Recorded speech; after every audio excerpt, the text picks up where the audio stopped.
morning. We are the Catalyst team from St. Matthew's United Methodist Church, a church where love is lived. And we are located in the historic community of Charter Station, Baltimore County, Maryland.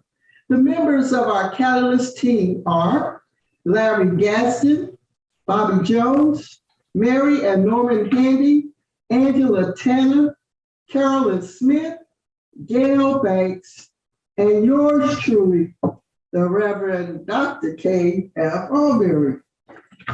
The core values of our congregation are preaching, teaching, scripture, welcoming, family, worship, and prayer.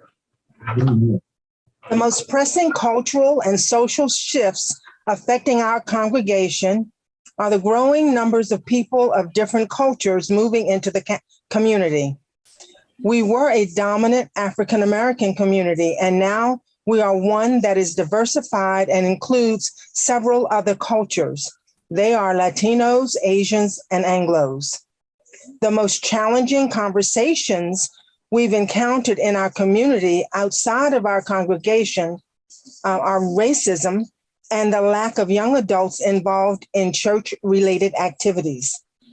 Our congregation's call is creating a multi-generational environment for families to build relationships and have fun. We listen to the voices of our community, our congregation, and our leaders. They all want family activities. The aspects of the call we must focus on are building relationships, using one-on-one conversations, listening, showing empathy, accepting and meeting people where they are, and not forcing church on them. As they begin to trust us, doors will begin to open. For our experiment, we established a partnership with Logan Elementary School and read the book, Strictly No Elephants, to 91 second graders. Every second grader received a copy of the book and a goodie bag to take home to share with family members. Our initial thought was to have a family bowling event. Since we hadn't built relationships with families, we had to pivot.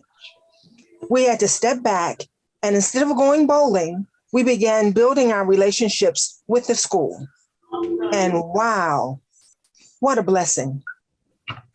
A win for us was that second graders, being overjoyed and appreciative of our reading of the book and the gift bags that they took home. A second grader asked the school's community facilitator, a week later now, who was that guy that read to us? A light bulb went off, and it was an aha moment. Our congregation will no longer stay inside of the walls of the church. We will coach and train members of our congregation using the tools that we received during the Catalyst Initiative. We will know if our congregation is seeing all the people well by looking through our spiritual lens and accepting people just the way they are, listening to their stories and seeing how well they are connecting with the members of our community. We will know if our congregation is deepening discipleship well by the increased numbers of our one-on-ones, attendance during Bible study, worship service, and other activities. We will know if our congregation is loving and leading like Jesus well by knowing what our values are, making decisions based on those values and making an effort to live by them. It's not what we personally want to do, it's doing for others. It has been said that Christianity is always one generation away from extension. We are reaching out to people of all ages and backgrounds. We are focused on building a strong community.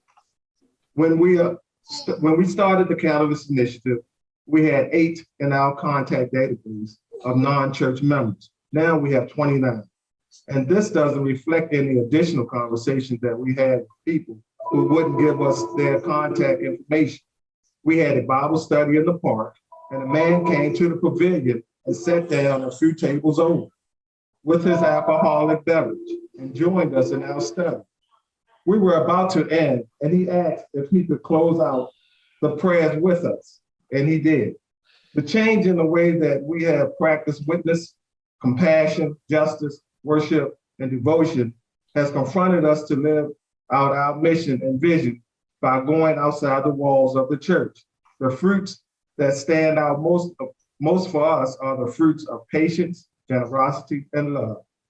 The practice we will continue to engage in are inclusiveness and empathy, where we see people with our hearts.